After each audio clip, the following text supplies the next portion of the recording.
अतीक का अंत हो चुका है। शनिवार देर रात अतीक और उसके भाई अशरफ को पुलिस सुरक्षा में ताबड़तोड़ गोलियों से भून दिया गया।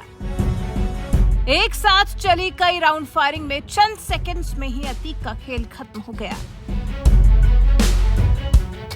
ऑन द स्पॉट न जाने कितनी जिंदगियों को तबाह करने वाले का अंत हो गया।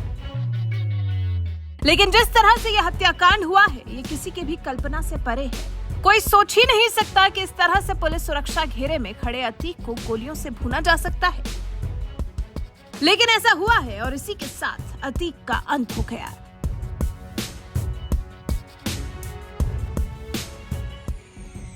उस अतीक का जिसकी तूती बोलती थी प्रयागराज में, जो कानून को हाथ में लिए रहता था। 100 से ज्यादा मुकदमे, योगी सरकार के शिकंजे में कुछ ऐसा आया कि जैसे फंस ही गया। साबरमती जेल से प्रयागराज लाया गया था। उमेश पाल हत्याकांड के मामले में कह रहा था कि उसके खिलाफ साजिश रची जा रही है, उसे मार दिया जाएगा। लेकिन वो शक योगी सरकार पर कर रहा था।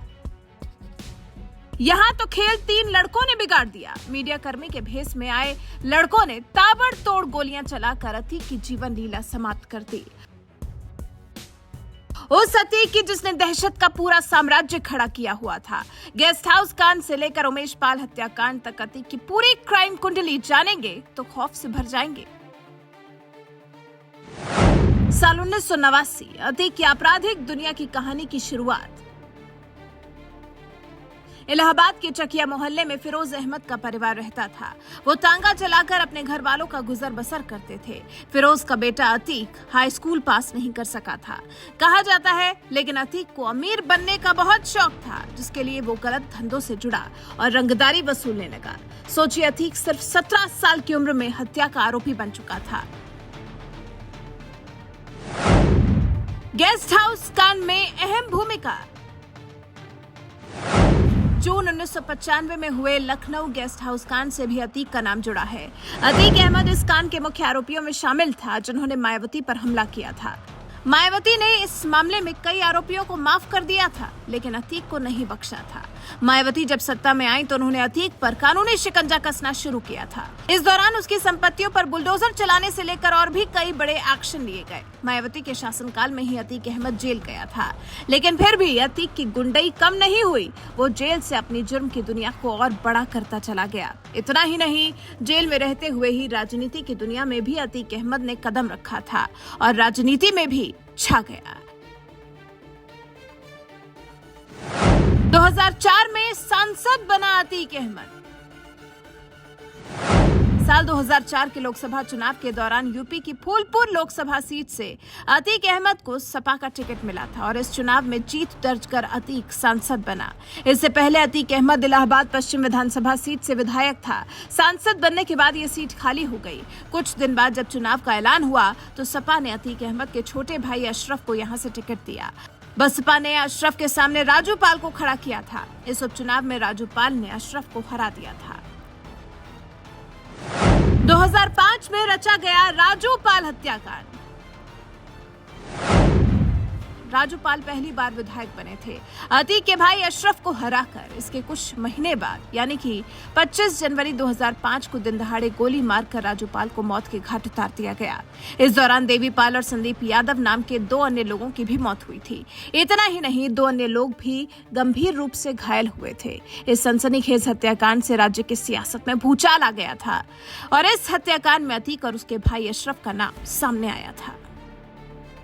राजूपाल की पत्नी ने एफआईआर दर्ज कराई थी, जिसमें अतीक और उसके भाई अशरफ के साथ खालिद अजीम को नामजद किया गया। मामला दर्ज होने के बाद तफ्तीश शुरू हुई तो उमेश पाल मामले का मुख्य गवाह निकला। जांच आगे बढ़ी तो उमेश पाल को धमकियां मिलने लगी। उमेश पाल को सुरक्षा के लिए 2 गनस दिए गए। लेकिन साल 2006 में उमेश पाल के अपहरण की साजिश भी रची गई। इसका भी आरोप अतीक अहमद और उसके गैंग पर लगा था। 28 फरवरी 2006 को उमेश पाल का अपहरण हुआ था, जिसके 1 साल बाद उमेश पाल ने प्रयागराज के धूमनगंज इलाके में साल 2007 में केस दर्ज करवाया था। 2007 में यूपी में मायावती की सरकार बन गई थी। मायावती की सरकार बनने पर इस 1 साल पुराने अपहरण कांड में गंभीर धाराओं के तहत मुकदमा दर्ज किया गया था। फिर 22 जनवरी 2016 को क्या हुआ था वो भी जान लीजिए। राजू पाल के परिवार वालों ने मामले की जांच पर नाराजगी जताई। उन्होंने सुप्रीम कोर्ट का दरवाजा खटखटाया। शीर्ष अदालत ने इस मामले की सीबीआई जांच का फैसला सुनाया। एससी के आदेश पर सीबीआई ने राजू पाल हत्याकांड की फाइल फिर से खोली। जांच शुरू हुई तो फिर करीब 3 साल बाद सीबीआई ने सभी आरोपियों के खिलाफ चार्जशीट दाखिल की। राजू पाल हत्याकांड की सुनवाई करते हुए सीबीआई कोर्ट ने 6 आरोपियों के खिलाफ आरोप तय किए। इस मर्डर केस में पूर्व सांसद अतीक के भाई पूर्व विधायक अशरफ समेत कई अन्य लोग भी शामिल थे। सभी आरोपियों पर हत्या, मर्डर की साजिश और हत्या के प्रयास के आरोप तय किए गए। आरोपियों ने आरोपों से इनकार किया और फिर 24 फरवरी 2023 को उमेश पाल हत्याकांड की साजिश रची गई।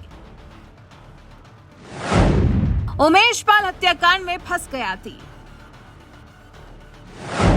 24 फरवरी को प्रयागराज के धूमनगंज इलाके में उमेश पाल पर गोलियां बरसाई गईं और उमेश पाल की मौके पर ही मौत हो गई। राजू पाल हत्याकांड का मुख्य गवाह, जिससे अतीक को था जबरदस्त खतरा।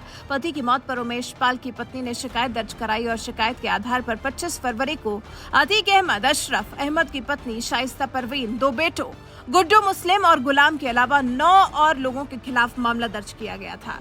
26 मार्च को उमेश पाल अपहरण मामले में यूपी पुलिस की एक टीम अतीक और अशरफ को साबरमती से प्रयागराज लेकर आई थी। अदालत ने 28 मार्च को अपहरण मामले में अहमद और 2 अन्य को आजीवन कारावास की सजा सुनाई थी।